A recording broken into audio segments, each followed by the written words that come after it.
야단 보따리를 찾아주셔서 감사합니다. 구독, 좋아요, 알림 설정 꼭 눌러주세요. 옛날 어느 해 온 나라가 흉년으로 굶어 죽는 사람들이 많을 때였습니다. 그 시절 강원도 산자락 끝 작은 마을에도 굶주림에 사람들이 죽어나가고 있었지요. 그때 마을 끝 변두리에 금방이라도 쓰러질 듯한 초가집 한 채가 있었습니다. 그 집에는 가난한 농부 동출이 병든 노모와 어린 딸을 데리고 살고 있었지요. 농부 동출의 집에도 수년째 이어지는 흉년은 피해갈 수가 없었습니다. 쌀독은 텅텅 비어있고 장작더미에는 마른 나뭇가지 몇 개만 있을 뿐이었지요. 헌데 엎친 데 덮친 격으로 늙은 노모는 병환이 깊어졌고 매일같이 피를 토하며 마른 기침을 하고 있었습니다. 효심이 깊은 동출은 그런 노모를 보며 애만 태울 뿐 할 수 있는 게 하나도 없었지요. 밭일도 머슴일도 모두 끊어져 할 수 있는 일이라고는 산에 올라 풀뿌리를 캐오는 게 전부였습니다. 노모는 오늘도 기침을 토하며 숨이 가빠질 때마다 가슴을 움켜쥐었지요. 동출은 그런 어머니를 볼 때마다 가슴이 너무 아팠습니다. 어머니 지가 어떻게든 약을 구해 올 테니 조금만 참고 견뎌보셔요. 괜찮다 아들아. 이 늙은이 하나 살자고 내 등골을 더 휘게 할 수는 없느니라. 그런 말씀 마셔요. 어머니 병은 제가 반드시 고쳐드릴 것이구만요. 그런데 그때 방문을 열고 동출의 어린 딸 수연이 들어왔습니다. 할머니 물 드셔요. 제가 우물에서 길어왔어요. 아이고 이 어린 것이 손이 찬데 물은 왜 길었느냐. 아버지가 바쁘시니 제가 대신 떠왔어요. 아버지의 효심을 보고 자란 어린 수연도 할머니에 대한 효심이 무척 깊었습니다. 그리고 동출은 돈을 벌기 위해 매일같이 장터로 나가 일거리를 찾아 헤매었습니다. 헌데 일하려고 대기하는 사람은 많고 일거리는 어쩌다 한 번씩 간간히 나오는 편이었지요. 그러다 어쩌다 한 번씩 양반집 뒷간을 치워주고 몇 푼 받는 게 고작이었습니다. 헌데 그렇게 해서 번 돈으로는 쌀 한 대도 살 수 없고 어머니 약재 한 첩도 지어 드릴 수가 없었지요. 의원날이 제가 가진 게 이게 전부인데 제 어머니 약재를 한 첩만이라도 져주시면 안 되겠습니까요? 허참 그 돈으로는 어림도 없네. 흉년이 들어 약재값도 많이 오른 데다 구할 수 없는 약재들도 허다하다네. 동출은 아무리 노력해봐도 어머니 약재 한 첩도 져드릴 수가 없었습니다. 그는 크게 절망에 빠져 한동안 그 자리에 서 있었습니다. 주머니 속에는 달랑 몇 푼의 엽전으로는 어떤 것도 할 수가 없었지요. 동출은 하늘을 올려다보며 크게 탄식했습니다. 대체 어찌해야 한단 말인가? 병약하신 어머니를 어찌 모신단 말인가? 효심이 깊은 동출의 눈에서는 눈물이 흘렀습니다. 해가 지자 상점들은 문을 닫고 사람들은 모두 돌아가 거리는 한산했지요. 아무도 없는 거리를 동출은 터벅터벅 걸었습니다. 오늘도 빈손으로 그는 어두운 밤이 되어서야 집으로 돌아왔지요. 다녀오셨어요, 아버지.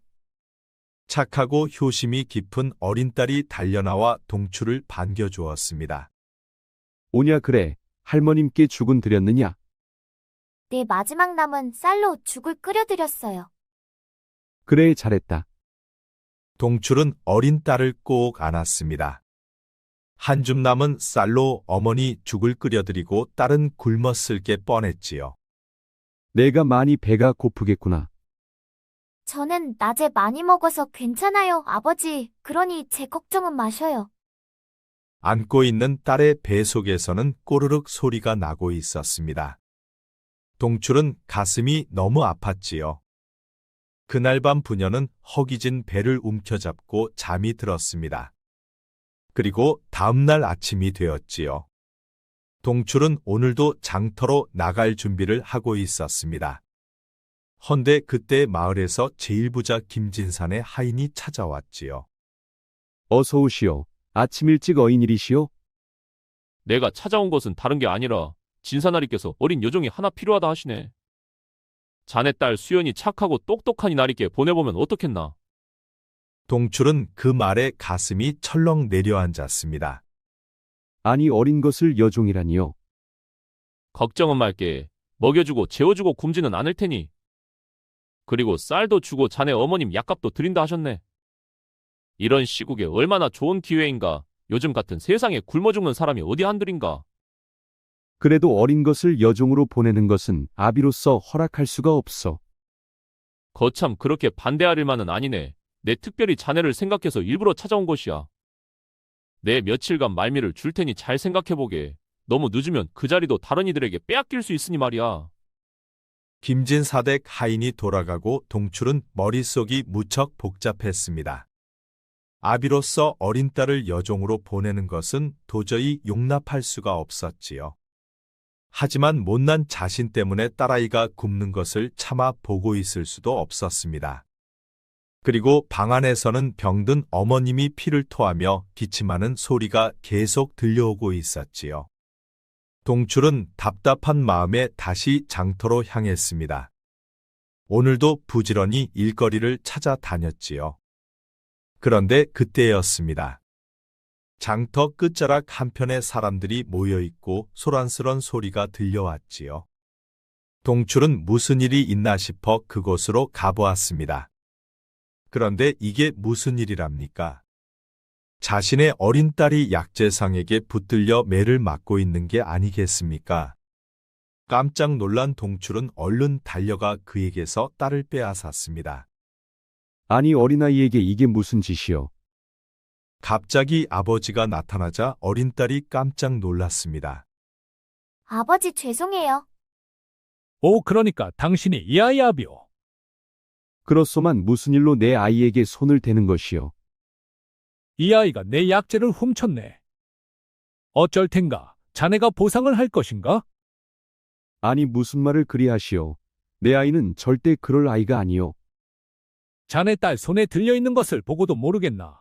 아무리 돌려달라 해도 절대 내주지를 않더구만. 동출은 딸의 손을 보았습니다. 그러자 그녀의 손에는 약봉지가 들려 있었지요. 아버지 죄송해요. 할머니 기침이 너무 심해서 그랬어요. 어린 딸이 손을 벌벌 떨고는 있었지만 울지는 않았습니다. 내막을 알고 나자 구경하던 사람들이 한마디씩 했지요. 아이고, 저 어린 것이 무슨 죄요? 이게 다 흉년 때문이요. 흉년이 사람을 저리 만든다니까. 그러게 말이오. 오죽했으면 어린 것이 약을 훔쳤겠나? 동출은 어린 딸을 끌어안고 죄송하다며 연신 고개를 숙였습니다. 그리고 딸을 보며 말했지요. 수연아 어서 그 약봉지를 돌려드리거라. 싫어요. 이게 없으면 할머니는 기침이 멎지 않을 것이어요. 그래도 이러면 안 되는 거야. 정당하게 약값을 내고 가져가야 하는 것이란다. 저도 알아요. 하지만 할머니 병부터 고쳐야 해요. 동출이 아무리 말해도 어린 딸은 약봉지를 내놓지 않았습니다. 그러자 동출도 포기하고 약재상에게 사정을 했지요. 미안하오 제가 대신 갚겠소. 무슨 일을 해서든 제가 꼭 보상해 드리리다. 약재상은 어이없다는 표정을 지으면서도 체념하는 눈치였습니다. 이번 일은 이걸로 넘어가겠지만 다음에 또 이러면 그땐 절대 그냥 넘기지 않겠네. 고맙소 정말 고맙소. 동출은 약재상을 향해 허리 숙여 깊게 인사를 했습니다.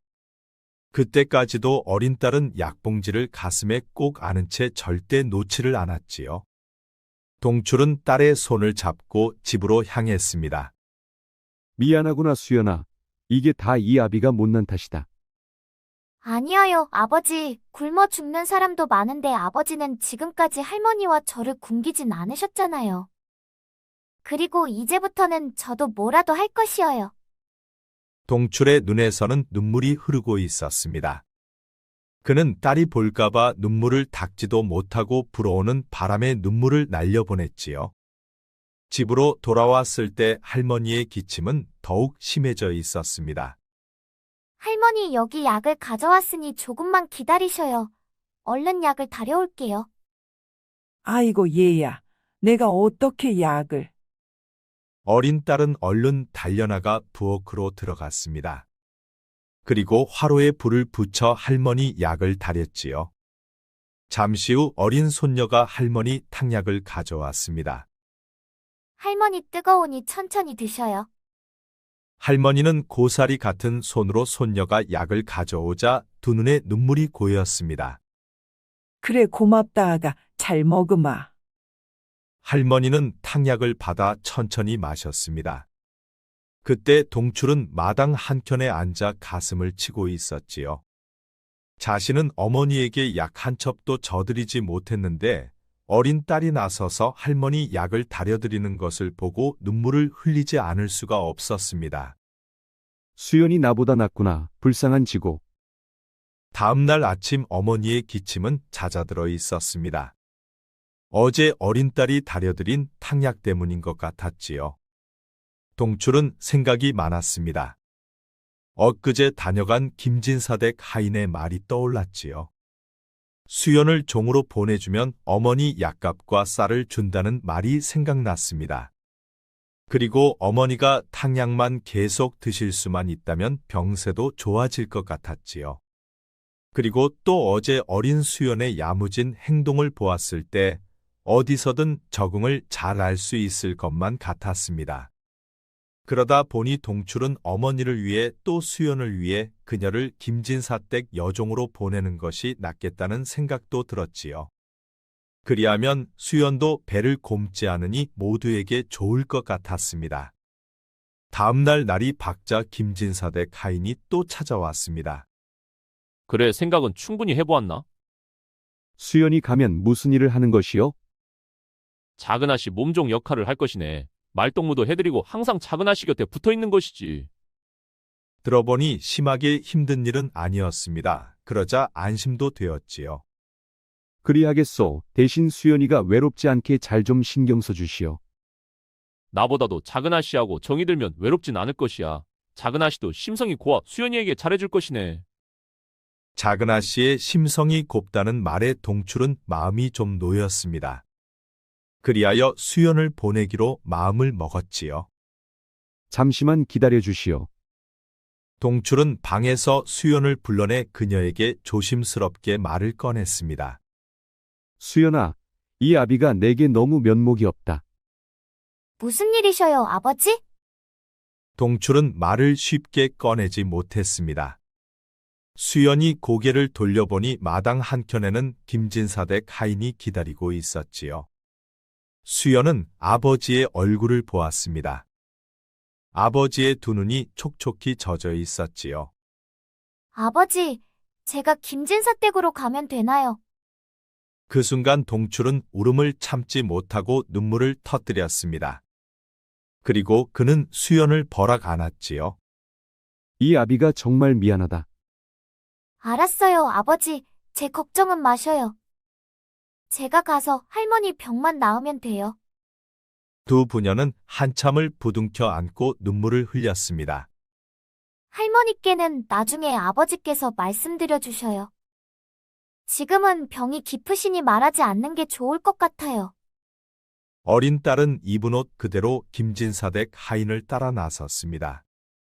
동출은 떠나가는 어린 딸을 보며 가슴이 찢어질 듯 너무 아팠지요. 수연을 떠나보내고 동출은 밤잠을 못 잤습니다. 어린 딸이 어떻게 지내고 있을지 고생은 하지 않는지 또 잘못해 혼나지는 않는지 온통 그녀 생각뿐이었지요. 그는 밤마다 눈물로 밤을 지새웠습니다. 그리고 수연이 떠나고 며칠이 지나니 김진사 댁에서 1년 동안 먹을 쌀과 어머니 약값을 보내왔습니다. 그리하여 동출은 어머니에게 탕약을 다려 드릴 수가 있었지요. 그런데 그는 탕약을 다릴 때마다 어린 딸 생각에 눈물이 났습니다.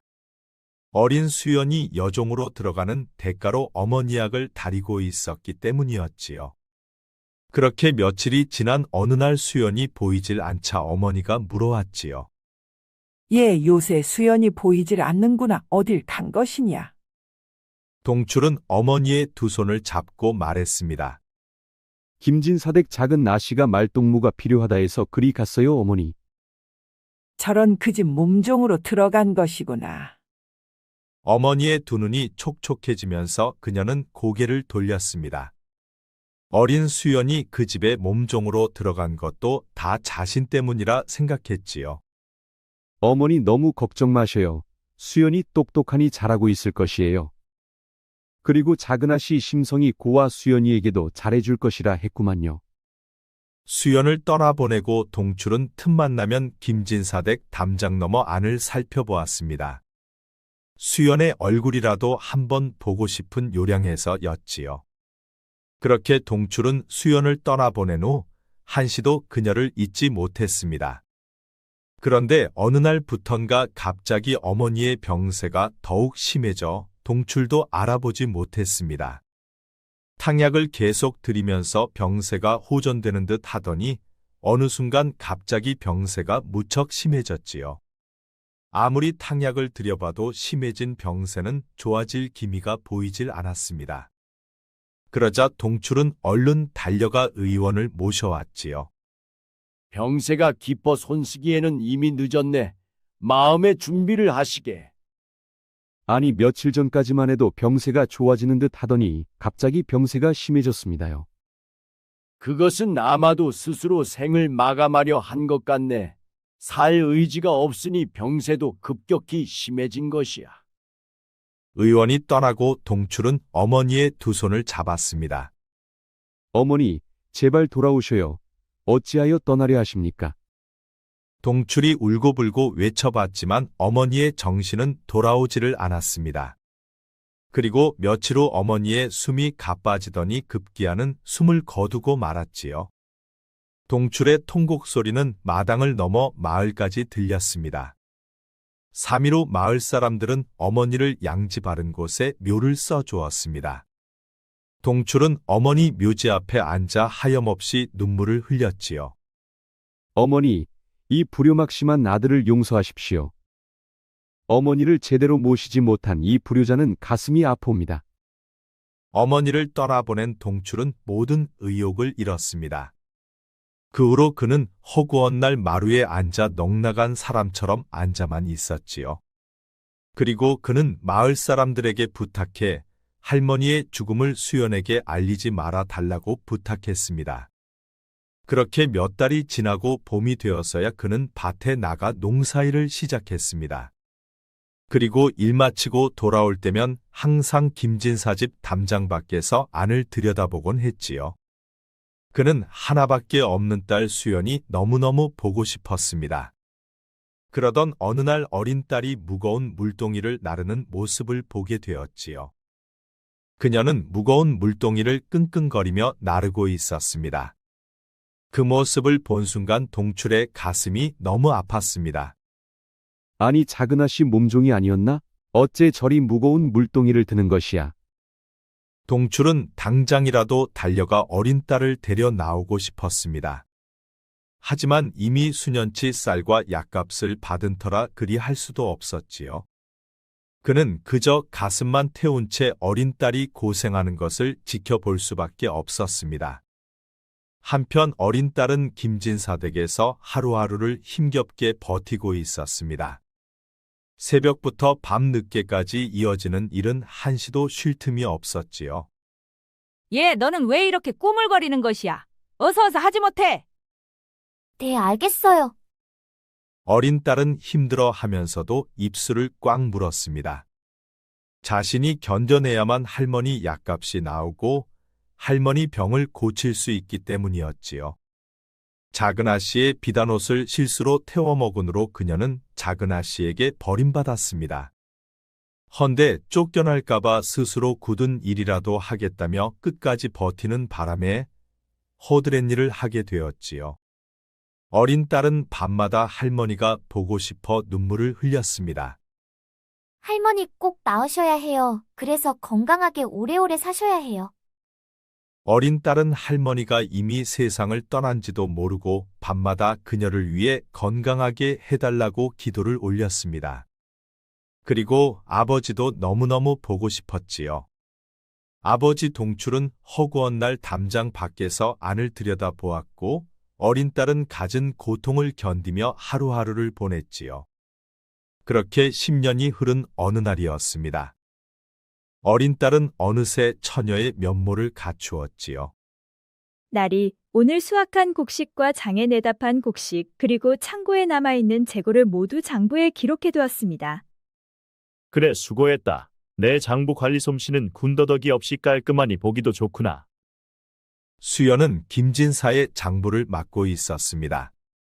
어려서부터 똑똑하고 총명한 그녀가 셈도 잘하자 김진사가 그녀에게 글을 가르치고 장부 일을 맡긴 것이었지요. 그러다 보니 김진사 집에서 수연은 대우도 좋았고 하인들 사이에서는 부러운 대상이 되어 있었습니다. 아버지 동출도 담장 너머로 수연의 모습을 보면서 가슴이 무척 뿌듯했습니다. 김진사의 총애를 받고 있는 수연이 자랑스럽기도 했지요. 참으로 잘 자랐다. 이만하면 내 고생은 이제 다 끝난 게로구나. 동출은 딸 수연에 대한 걱정이 반으로 줄었습니다. 그는 수연이 어려서 김진사 댁에 들어간 이후로 지금까지 단 하루도 빼놓지 않고 담장 밖에 숨어서 그녀를 지켜보았지요. 한편 김진사에게는 외동아들이 하나 있었습니다. 막내딸은 일찍이 시집을 보냈고 장남 도연은 본인이 극구 반대하는 바람에 아직도 혼인을 시키지 못했지요.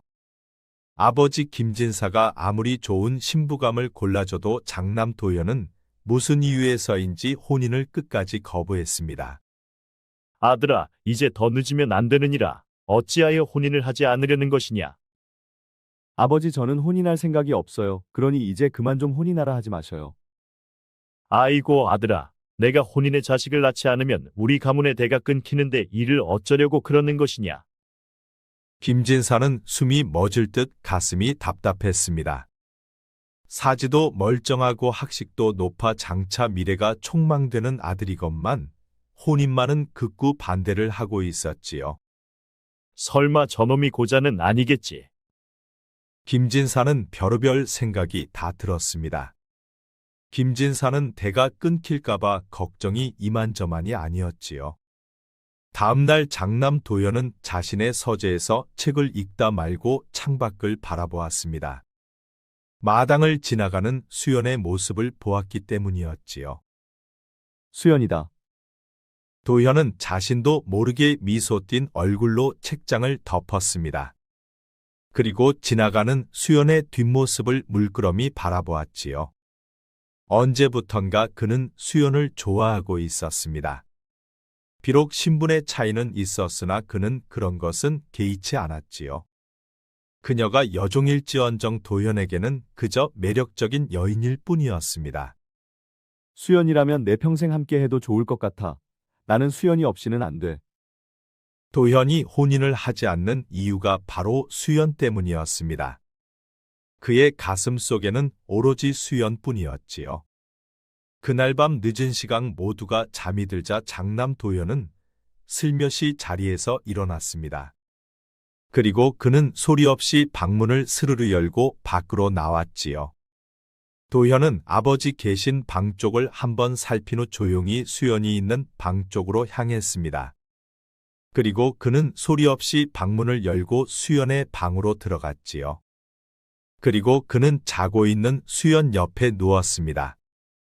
그러자 인기척에 수연이 잠을 깼지요. 진사나리 하시면 어쩌시려고요? 아버님은 깊게 잠들어 계시니 염려하지 않아도 돼. 그래도 이러시면. 도연은 수연의 입을 손으로 막았습니다. 그리고 두 사람은 사랑을 나누었지요. 두 사람은 이미 서로 사랑하고 있었습니다. 도연은 수연의 따뜻하면서도 총명한 그녀가 좋았고 수연은 자신을 아껴주고 사랑해주는 도연이 좋았지요. 사랑해선 안 될 사이라는 것을 알면서도 그들은 서로를 너무 사랑했기에 위험을 무릅쓰고 계속 만났습니다. 그런데 꼬리가 길면 밟힌다고 했던가요? 아들이 혼인하지 않는 이유가 무척 궁금했던 김진사는 두 사람 사이를 의심하고 있었습니다. 그리하여 그는 잠도 자지 않고 두 사람을 감시하고 있었지요. 그러다 깊은 밤에 도현이 수연의 방으로 들어가는 것을 두 눈으로 똑똑히 보게 되었습니다. 저놈이. 깜짝 놀란 김진사는 조용히 수연의 방 앞으로 가서 두 사람의 대화를 엿들었습니다. 아니, 그런데 이게 뭔 일이랍니까? 잠시 후 두 사람이 사랑을 나누는 게 아니겠습니까? 화가 머리끝까지 난 김진사는 당장이라도 쳐들어가 혼쭐을 내주고 싶었습니다. 하지만 집안에 하인들도 많은데 아들의 체면을 떨어뜨릴 수는 없었지요. 그리고 그는 장남이 혼인하지 않는 이유를 이제야 정확히 알게 되었습니다. 김진사는 끓어오르는 분노를 안고 자신의 방으로 돌아왔습니다. 고얀 놈 같으니라고 한낱 여종 때문에 명문 가문들과의 혼사를 놓치다니. 김진사의 화는 누그러지질 않았습니다. 그는 한숨도 이루지 못하고 꼬박 날을 새고 말았지요. 동력해 아침해가 떠오르자 김진사는 하인들을 불렀습니다. 찾으셨습니까요, 나리? 내 놈들은 당장 수연이년을 끌어내 멍석을 말거라. 갑작스런 김진사의 명의 하인들은 모두가 깜짝 놀랐습니다. 수연은 평소 김진사가 가장 아끼던 하인이었지요. 알겠습니다요, 나리. 하인들은 수연을 끌어내 멍석을 말았습니다. 진사나리 제가 무엇을 잘못했나요? 내년은 죽어 마땅하다. 장부를 조작해 곡식을 빼돌리다니. 저는 지금까지 단 한 번도 장부를 조작한 적이 없습니다요. 시끄럽다 2년. 내년은 죽음으로 죄값을 치를 것이다. 뭐하느냐 몽둥이질을 하지 않고 아주 세게 치거라. 김진사의 명인이 하인들은 몽둥이질을 아주 세게 했고 수연의 비명은 담장을 넘어 마을까지 들렸습니다. 그런데 그때 밭일하러 나가던 동출이 그 소리를 들었지요. 깜짝 놀란 동출은 얼른 달려가 담장 안을 들여다보았습니다. 그러자 김진사댁 마당에서 자신의 딸 수연이 멍석에 말려 매질을 당하고 있는 게 아니겠습니까? 동출은 발을 동동 구르며 어찌해야 할지 몰랐습니다. 괜히 잘못 나섰다가 딸의 입장만 더 난처해질 수도 있었지요. 아이고 수연아 이게 어떻게 된 일이냐? 동출이 이러지도 저러지도 못하고 쩔쩔매고 있을 때 갑자기 도련님이 나타나 아버지를 말렸습니다. 아니 아버지 어찌하여 수연에게 매질을 하는 것입니까? 제발 좀 멈춰주셔요. 2년에게 믿고 장부를 맡겼더니 수년째 장부를 조작해 곡식을 빼돌렸다. 2년은 죽어 마땅하다. 수연에게 매질을 하시려면 제게 하시지요. 수연이 미운 게 아니라 제가 미운 게 아닙니까? 장부 이야기는 지어낸 일이고 날 혼내고 싶은 게 아니냔 말입니다. 당장 그 매질을 멈추지 못할까? 도련님의 말에 하인들이 매질을 멈췄습니다. 그러자 눈을 부릅뜨고 있던 김진사가 말했지요. 그만하면 되었으니 수연이는 광에 가두어두고 물 한 모금도 주지 말거라. 예, 나리. 도연이 너는 나를 따라오너라. 김진사는 도연을 자신의 방으로 데려갔습니다. 도대체 너는 앞으로 어떻게 할 생각이냐? 수연과 혼인하게 해주십시오. 그것만은 절대 안 된다. 어떻게 천한 신분의 여종과 혼인을 한단 말이냐? 아버지께서 반대하실 줄 알았습니다. 허나 그렇다고 저도 물러서지는 않을 것입니다. 아들의 단호함에 김진사는 뒷목을 잡고 그 자리에서 쓰러졌습니다. 도연은 하인을 시켜 의원을 불러오라 했지요. 한편 광에 갇힌 수연은 한쪽 구석에 앉아 엉엉 울고 있었습니다. 몽둥이로 맞은 곳들의 통증이 너무나도 고통스러웠지요. 장부는 핑계고나리께서 우리의 만남을 아신 게야.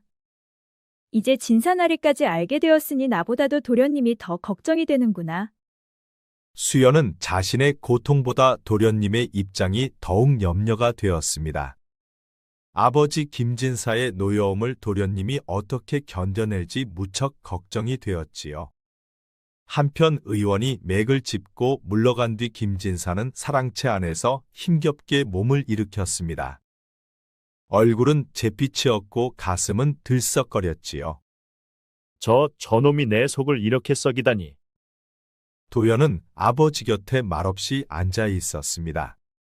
아버지, 먼저 몸부터 돌보셔야 합니다. 시끄럽다 이놈.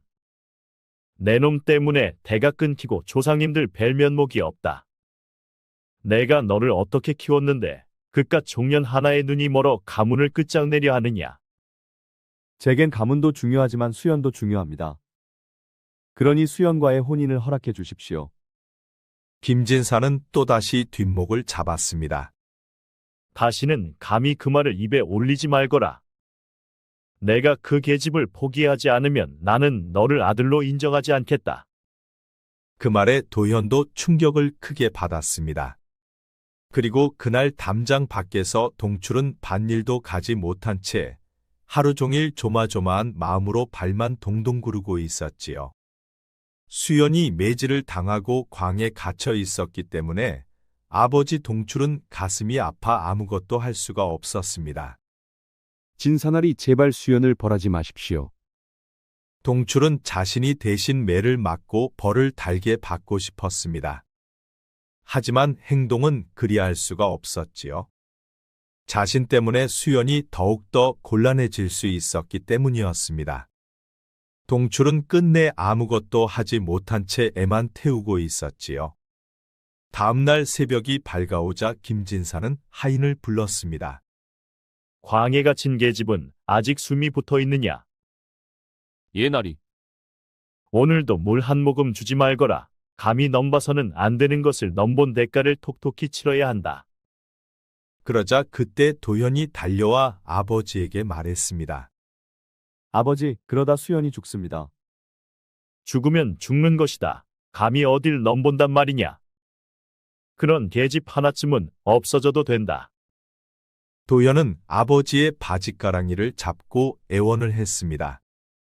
아버지, 제발 수연을 용서해 주세요. 안 된다 하지 않았느냐? 수연을 살리는 길은 내가 최참판댁 둘째와 혼인하는 길뿐이다. 도현은 무릎 꿇고 주저앉아 눈물을 흘렸습니다. 아버지 김진사는 그런 도현을 외면하고 사랑채로 들어가 버렸지요. 한편 곳간 속 수연은 도현이 걱정되었습니다. 도련님 저를 포기하셔야 합니다. 그래야 도련님께서 사실 것이옵니다. 괜히 저 때문에 도련님까지 망가지는 것은 제가 눈뜨고 볼 수가 없사옵니다. 그녀는 진심으로 도련님이 자신을 포기하고 김진사의 바램대로 해주기를 바랬습니다. 그리고 그렇게 하루 이틀이 지나고 벌써 9째 날이 되었지요. 물 한 모금도 먹지 못한 그녀의 정신은 점점 흐려져 가고 있었습니다. 다음 날 이른 아침 하인이 헐레벌떡 김진사를 찾아왔습니다. 그의 얼굴은 핏기 하나 없이 무척 창백해져 있었지요. 나리 큰일이옵니다. 그 소리에 잠을 설친 김진사가 문 열고 밖으로 나왔습니다. 무슨 일인데 아침부터 호들갑을 떠는 것이냐? 하인은 벌벌 떨리는 목소리로 말했습니다. 도련님께서 서재에. 하인은 끝내 말을 잇지 못했습니다. 아니, 무슨 일이기에 말을 못하는 것이야? 얼른 가보셔야 합니다요, 나리.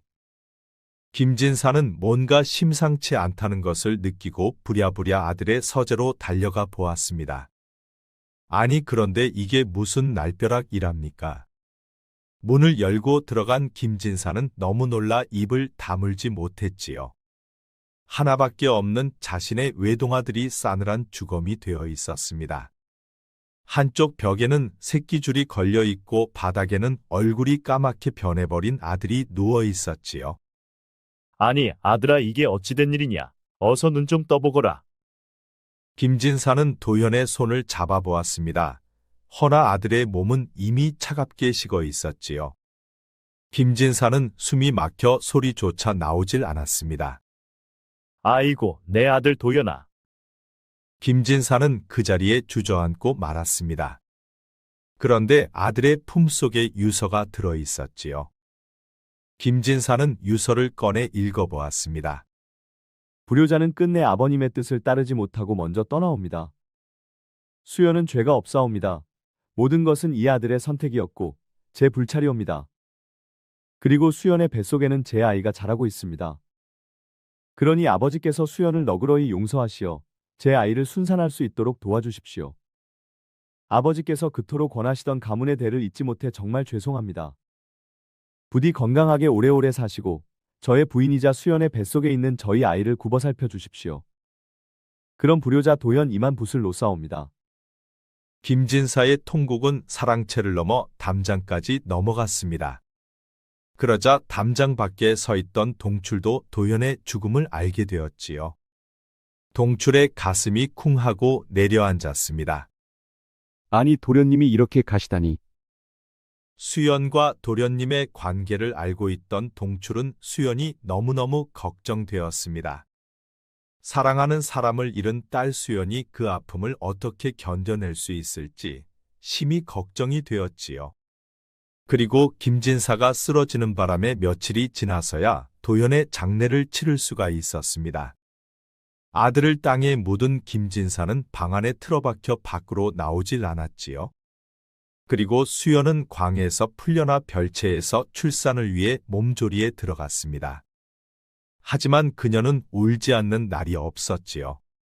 자신과 뱃속에 아이만을 남기고 먼저 떠나버린 도련님이 야속하기도 했습니다. 그리고 시간이 흘러 수연은 떡두꺼비 같은 아들을 낳았습니다. 도련님 도연을 닮은 예쁘고 귀여운 아기였지요. 아가, 내가 나의 아들로 태어나서 이 어미는 한없이 기쁘단다. 그리고 너의 아버지는 참으로 따뜻하고 정이 많은 사람이란다. 비록 지금 내 곁에는 없지만 하늘에서 너를 보고 무척 기뻐하실 거야. 그러니 건강하고 튼튼하게 자라 훌륭한 사람이 되어다오. 한편 김진사의 건강은 날로 악화되어 가더니 그는 1년도 안 되어 세상을 떠나고 말았습니다. 아들을 잃은 슬픔을 이기지 못한 것이었지요. 그는 자신 때문에 도연이 죽었다고 생각했습니다. 그리하여 그는 숨을 거두기 전 자신의 모든 재산을 손주에게 상속해 주었지요. 그리고 그는 가문의 족보에 수연의 이름도 올려주었습니다. 이제 수연은 당당히 김진사 가문의 며느리가 된 것이었지요. 그는 죽기 전에서야 수연을 며느리로 인정한 것이었습니다. 허나 수연은 서방도 시아버지도 없는 현실이 너무너무 슬펐지요. 그때 담장 밖에서는 수연의 아버지 동출이 눈물을 흘리고 있었습니다. 우여곡절 끝에 고생은 면할 수 있게 되었으나 그녀가 안고 살아가야 할 상처가 너무너무 컸지요. 아이고 내 딸 수연아. 내가 힘겹게 부잣집 며느리가 되었다 한들 내 곁에 있어야 할 서방도 시아버지도 없구나. 허나 내 뒤엔 항상 이 아비가 있으니 너무 외로워 말거라. 너는 혼자가 아니니라.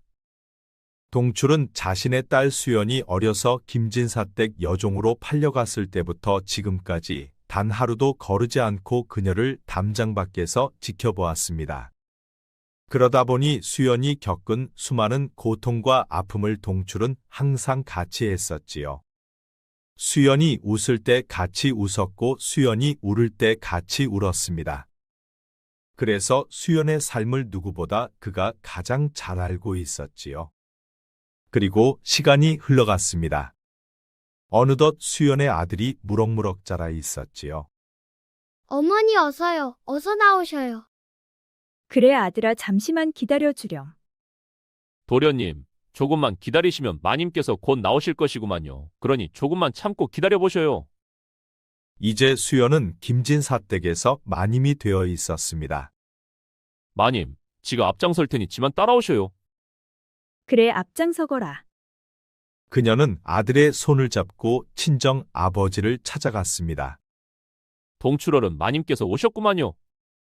잠시 후 아버지가 방문을 열고 밖으로 나왔습니다. 그러자 마님이 된 수연이 마당에서 무릎 꿇고 큰절을 했지요. 아버지 그동안 잘 계셨는지요? 그래 그럼 나야 잘 있었지. 아가 인사드리거라 내 외할아버지셔. 안녕하셔요, 할아버지. 오냐 그래 어서 오너라. 아비를 닮아 무척 똑똑하고 총명하게 생겼구나 하하.